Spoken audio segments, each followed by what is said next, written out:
Hey guys, welcome back. In this video, we'll be recapping Season 1, Episode 1's House of the Dragon. Stay tuned and watch. Before that, beware of spoilers. With that said, let's begin. Episode 1 of House of the Dragon begins with the House Targaryen at the height of its power. 10 adult dragons lay under their banner and the year is 101 AC. King Jaehaerys called a great council to choose an heir. Over 1,000 lords make the journey with 14 different succession claims heard, but only 2 are truly considered. Princess Rhaenys and Prince Viserys Targaryen. Declared by all the lords, Prince Viserys is made the future king. A woman will not inherit the Iron Throne. For now. The irony here is that the council was called to stop a war breaking out. But yet, the irony here is that the family themselves are on the brink of declaring war itself. Fast forward 9 years and the King Viserys I is on the throne. We're 172 years before the death of the Mad King, Aerys, and the birth of Daenerys, who obviously goes mental and slaughters everyone at the sound of bells. But I digress. Dragon and Targaryen live in harmony, with the city thriving and the house at the height of its power. Princess Rhaenyra is the focal point here. And after flying in on the dragon and meeting her friend Alicent Hightower, she has desires to fight in big battles and head out on the battlefield, but her mother is quick to quell those doubts. For now, she's stuck with filling goblets for the council. In the wake of the Targaryen arrogance, believing themselves to be untouchable, there are problems. The growing alliance in the Free Cities have convened on Bloodstone, led by the Prince Admiral known colloquially as Crabfeeder. Lord Corlys Valerian's concerns are met with an indifferent shrug. King Viserys is expecting the birth of his child soon, and he's convinced it's to be a boy. Rhaenyra listens quietly, eyeing up the various men of influence around this table. For now, Rhaenyra visits Prince Daemon Targaryen. She finds him sitting on the Iron Throne. But this is much more accurate to how the book describes the chair, surrounded by hundreds of swords sticking out like thin gravestones. Daemon hands over a necklace for the young princess, Valyrian steel. Daemon is in charge of the armies, and he's quick to rile up the gold cloaks, deciding to conquer King's Landing and make them, quote, fear the color gold.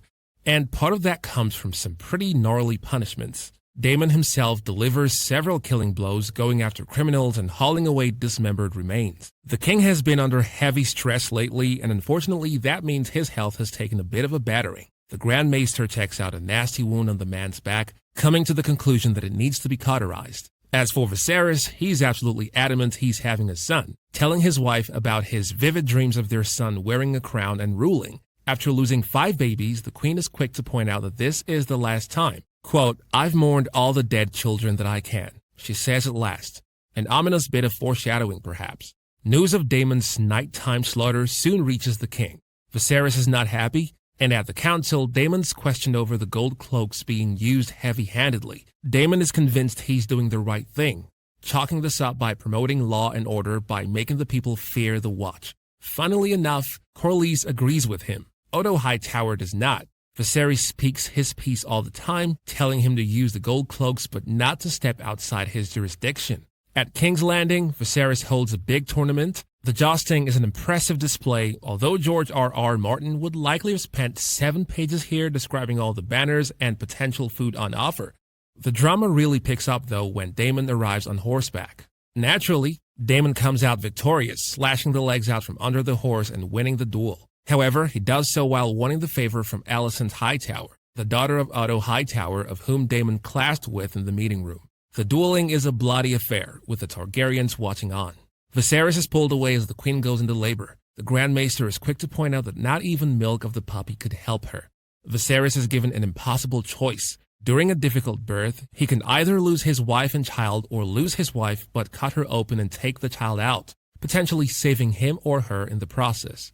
Given what we know about Viserys and his desire to have an heir, he lies to his wife, claiming they're taking the child out. After telling her he loves her, Viserys holds the queen's hand as she's cut open. The scene is edited beautifully against Daemon's final jousting match, where he takes his eyes off his opponent, who happens to be Dornish, and is forced to yield.